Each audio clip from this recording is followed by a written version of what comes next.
Kian lived in a world of dust and grey. He had never seen a tree, a flower, or even a blade of grass. Stories of plants were passed down through generations, whispered like ancient myths. Old folks spoke of a time when the earth was covered in vibrant green. They described the sweetness of fruits and the fragrant beauty of flowers. But for Kian, these were just stories, as distant as the stars in the night sky. One day, while scavenging for scraps in a forgotten corner of the city, Kian stumbled upon something extraordinary. It was small and brown, tucked away in a rusted metal box. He held it in his hand, its surface smooth and cool. An old woman saw him holding it. "That, my child," she whispered, her voice hoarse with age, "is a seed, a legend." She told him to plant it, to water it with his tears. Maybe, just maybe, it would bring back the green.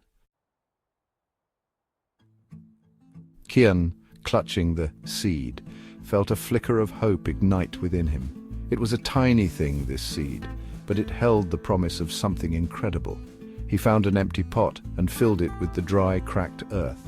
As he placed the seed in the soil, a silent prayer escaped his lips, a prayer for life, for a future where green wasn't just a forgotten story. He would be the keeper of this hope, this tiny seed that held the promise of a world reborn.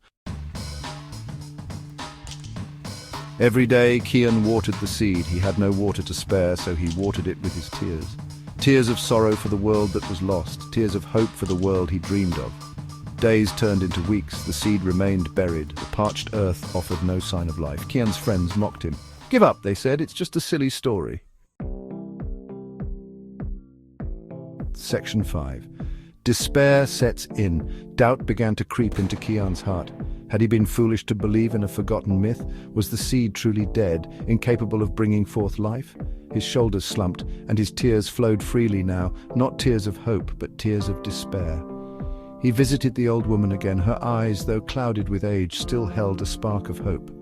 "Patience, child," she said, gently patting his hand. "Some things take time to awaken." One morning, as Kian stumbled towards the pot, his heart heavy with disappointment, he noticed something different. A tiny speck of green had pushed its way through the dry earth. A single, fragile sprout reached for the sky. Kian's heart leaped. He knelt, his eyes wide with wonder. The seed, the legend, was true. It was a miracle, a testament to the power of hope and perseverance. News of the sprout spread through the community like wildfire. People who had mocked Kian now looked at him with awe and hope. The impossible had happened. A single seed had defied their barren world. The sprout grew taller each day, its leaves unfurling like banners of hope. It became a symbol of resilience, a testament to the power of belief. Kian, the boy who dared to hope, became their guide.